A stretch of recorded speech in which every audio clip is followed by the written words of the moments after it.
ദൈവത്തിന് സ്തുതി. പ്രഭാതകിരണത്തിലേക്ക് സ്നേഹവന്ദനം. ഭാഗം 2168. ഇന്ന് ഡിസംബർ മാസം 7-ാം തീയതി. ഈ ആണ്ടിലെ 341-ാമത്തെ ദിവസത്തിലെത്തി. വീണ്ടും ഒരു ഞായർ ദിനമാണ്. പരിശുദ്ധ സഭ വിശുദ്ധനായ യോഹന്നാൻ മാബ്ദാനായുടെ ജനനത്തെ ധ്യാനിക്കുകയാണ്, ഓർക്കുകയാണ്. നമ്മുടെ കർത്താവിന് മുന്നോടിയായി വന്ന യോഹന്നാൻ സ്നാപകൻ സ്കറിയ പുരോഹിതനും ഏലിശബായും ആ ദമ്പതികൾക്ക് വാർദ്ധക്യകാലത്ത് ജനിച്ച ദൈവത്തിന്റെ വാഗ്ദത്ത പുത്രൻ.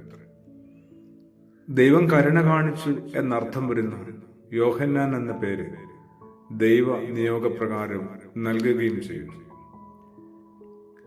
യോഹന്നാന്റെ ജനനത്തെക്കുറിച്ച് ദൈവത്തിന് വ്യക്തമായ ഉദ്ദേശ്യവും പദ്ധതിയും ഉണ്ടായിരുന്നു.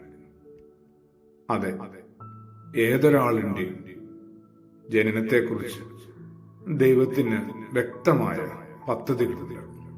നമ്മൾ ഓരോരുത്തരുടെയും ജനനത്തെക്കുറിച്ചും അത് ഉണ്ടല്ലോ. അതിനെക്കുറിച്ച് നമ്മൾ ഒരിക്കലും ഒരുപക്ഷെ ഓർക്കാതെ പോയേക്കാം, അല്ലെങ്കിൽ വല്ലപ്പോഴും ഒന്ന് ഓർത്തിട്ട് അതിലും വേഗം അത് മറന്നു കളഞ്ഞേക്കാം. ഈ നാളുകളിൽ നല്ലൊരു ക്രിസ്മസിന്റെ അനുഭവത്തിലേക്ക് ഓരോ ദിവസവും ചുവടുകൾ വെച്ച് അടുത്തെത്തുന്ന ഈ നാളുകളിൽ സ്വയം ചോദിക്കേണ്ടതും അന്വേഷിക്കേണ്ടതും കണ്ടെത്തി ഉറപ്പുവരുത്തേണ്ടതുമായ ഒരു കാര്യമാണ് എന്റെ ജനനവും എന്റെ ജീവനും ജീവിതവും. ദൈവത്തിന് എന്തൊക്കെ ഉദ്ദേശങ്ങളും പദ്ധതികളും ഉണ്ടായിരുന്നു.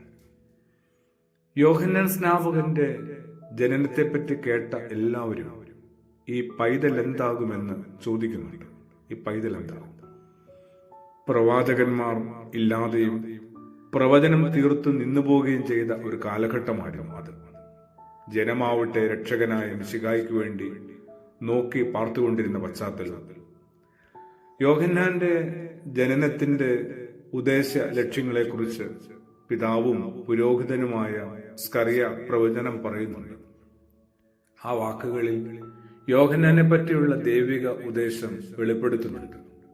ഈ പൈതൽ എന്താകുമെന്ന ചോദ്യത്തിന് ഉത്തരം കൂടിയാണ് സ്കറിയ പുരോഹിതന്റെ സ്തോത്രഗീതം. വിശുദ്ധനായ ലൂക്കോസിന്റെ സുവിശേഷം 1-ാം അധ്യായത്തിന്റെ അവസാന ഭാഗത്തേക്ക് എത്തുമ്പോൾ ഈ പൈതൽ എന്താകും? ഏതൊരു കുഞ്ഞിനെയും നമ്മൾ അപ്രകാരം ഒരു ആകാംക്ഷയിലും ചോദ്യത്തിലും വിസ്മയത്തിലും അതിശയത്തിലും വേണം കാണാനും നോക്കാനും വളർത്താനും ഒക്കെ. അങ്ങനെ ഒരു പൈതലായിരുന്നു പണ്ട് നമ്മളൊന്ന് തിരിച്ചറിയേണ്ടതാണ്. ദൈവത്തിന്റെ പദ്ധതിക്കും ദൈവത്തിന്റെ ചില നിയോഗങ്ങൾ പൂർത്തീകരിക്കാനുള്ള ഉദ്ദേശത്തിലുമൊക്കെ ജനിച്ചതാണ്, ജീവിച്ചുകൊണ്ടിരിക്കുന്നതാണ്, വളർന്നുകൊണ്ടിരിക്കുന്നതാണ്. അതുകൊണ്ട് തന്നെ ഉടയവനുമായുള്ള നമ്മളുടെ ബന്ധത്തെ കുറെ കൂടി ഒന്ന് ദൃഢപ്പെടുത്താനായിട്ട്, ബലപ്പെടുത്താനായിട്ട്, ഒരു ജാഗ്രതയിലാവാനായിട്ട് സാധിക്കേണ്ടതാണ്. പ്രാർത്ഥനയോടുകൂടി ആമേൻ.